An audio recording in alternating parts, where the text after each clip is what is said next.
এটা এসএসডি। আজকের ভিডিওটা তাদের জন্য যারা কম্পিউটারে এসএসডি লাগানোর কথা ভাবছেন এবং যাদের কম্পিউটার খুব স্লো কাজ করে, তাদের আজকে আমি কমপ্লিট গাইড করব। যাদের কম্পিউটারে হার্ড ডিস্ক লাগানো আছে তারা হার্ড ডিস্কের সাথে একটা মিনিমাম 256 জিবি এসএসডি লাগিয়ে নিন এবং মিনিমাম 4 জিবি র্যাম না থাকলে সেটাও বাড়িয়ে নিন। তাহলে দেখবেন যে আপনার স্লো কম্পিউটার সুপারফাস্ট হয়ে গেছে।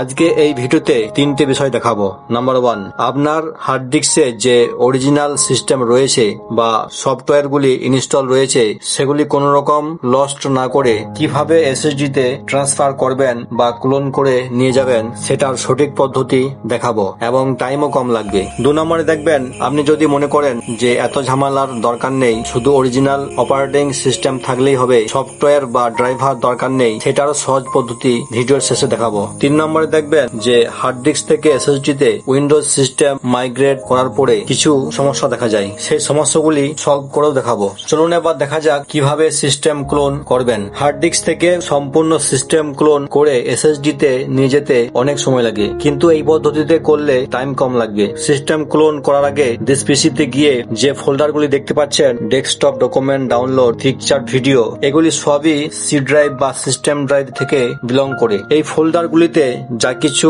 লোড করবেন সব সি ড্রাইভে জমা হয়, তাই এই সকল ফোল্ডারে ভিডিও, পিকচার, ডকুমেন্ট যা কিছু আছে এভরিথিং সবকিছু অন্য ড্রাইভে মুভ করে নেবেন। সিস্টেম ড্রাইভে লোড যত কম থাকবে সিস্টেম ক্লোন তত দ্রুত হবে। হার্ড ডিস্ক ও এসএসডি লাগানো হয়ে গেলে আপনার কম্পিউটারটি চালু করবেন।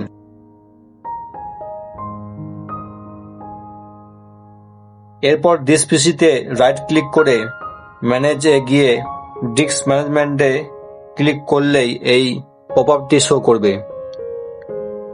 কিছু চেঞ্জ না করে ওকে করবেন। আমার হার্ড ড্রাইভটি জিপিটি ফরম্যাটে আছে, তাই এসএসডিটিও জিপিটি ফরম্যাটে করতে বলছে। অর্থাৎ খেয়াল রাখবেন হার্ড ডিস্ক যে ফরম্যাটে আছে সেই সেম ফরম্যাটে যেন এসএসডিও থাকে। উপরে 931 জিবিটা হার্ড ডিস্ক এবং নিচে 238 জিবিটি এসএসডি যেটা আনঅ্যালোকেটেড রয়েছে। এসএসডির উপর রাইট ক্লিক করে নিউ সিম্পল ভলিউম, কিছু চেঞ্জ না করে নেক্সট করে যান। এবার এসএসডিটি অ্যালোটেড হয়ে গেছে। এবার সার্চ ইঞ্জিনে টাইপ করবেন EGUEFI ডাউনলোড। এই ওয়েবসাইটটি ওপেন করুন এবং উপরের দিকে দেখতে পাচ্ছেন লেখা আছে ব্যাকআপ অ্যান্ড ক্লোনিং এবং নিচে ডিস্ক ক্লোনে ক্লিক করুন। এবার ডাউনলোডে ক্লিক করে অ্যাপ্লিকেশনটি ডাউনলোড করে নিন এবং ডাউনলোড হয়ে গেলে এটি ইনস্টল করে নেবেন।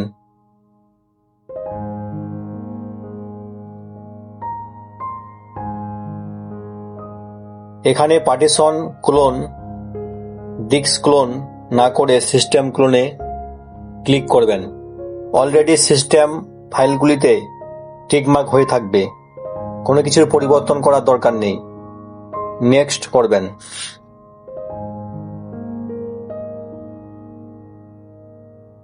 এখানে আপনার এসএসডিটি সিলেক্ট করবেন এবং নেক্সট করবেন।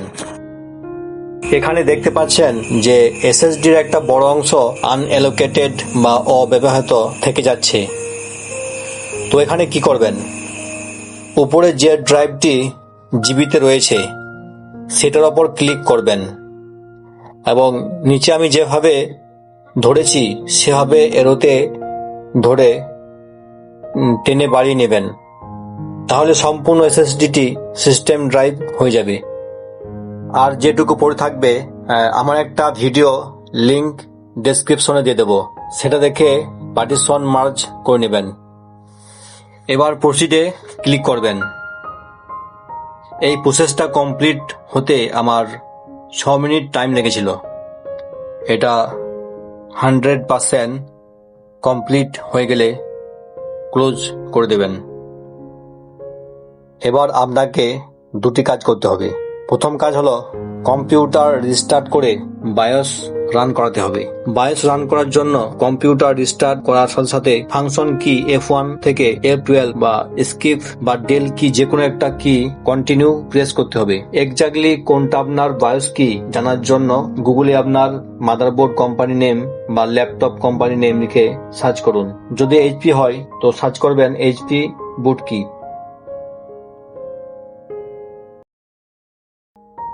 বায়োস ওপেন হওয়ার পরে বুট অপশনস গিয়ে নিচের দিকে OS বুট ম্যানেজার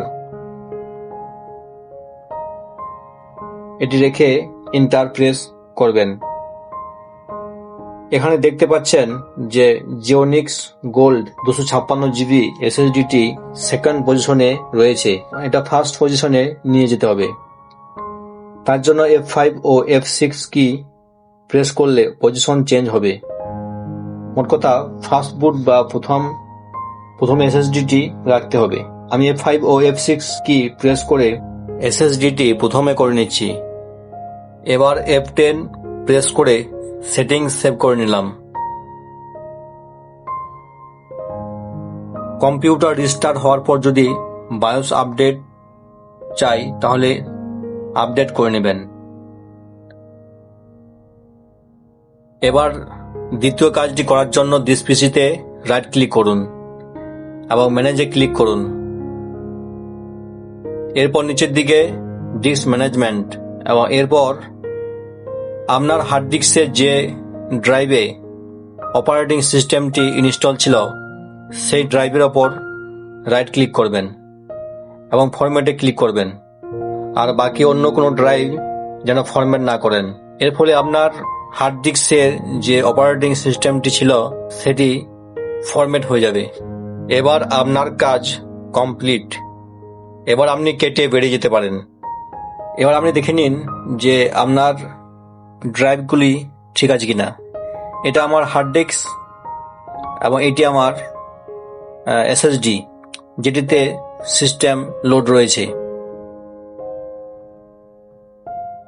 এখানে দেখতে পাচ্ছেন যে আমার সফটওয়্যারগুলি সবকিছুই অক্ষত রয়েছে। এবার সেটিংসে গিয়ে আপডেট অ্যান্ড সিকিউরিটি গিয়ে এখানে দেখতে পাচ্ছেন যে আমার আপডেটও ঠিকঠাকই রয়েছে এবং অ্যাক্টিভেশনে গিয়ে এখানে দেখতে পাচ্ছেন যে আমার উইন্ডোজ লাইসেন্স কিও ঠিক আছে, আমার লাইসেন্স কি অ্যাক্টিভেট হয়ে গেছে।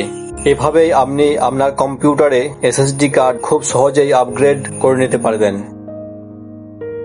এবার আমি আপনাদেরকে SSD কার্ড আপগ্রেড করার দ্বিতীয় পদ্ধতিটি জানাবো।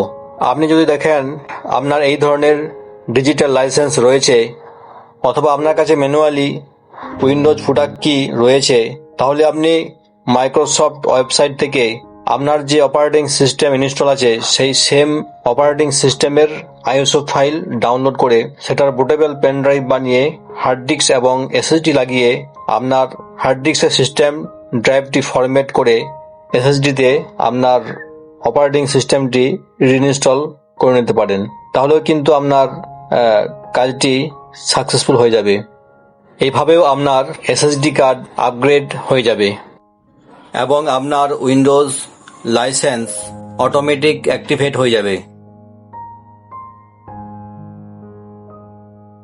ফরম্যাট করে SSD কার্ড আপগ্রেড করার পরে যদি এই ধরনের সমস্যা দেখা যায় যে দুটি বুট ম্যানেজার শো করছে, তাহলে উপরটিতে ক্লিক করে আপনার কম্পিউটারটি রান করাবেন।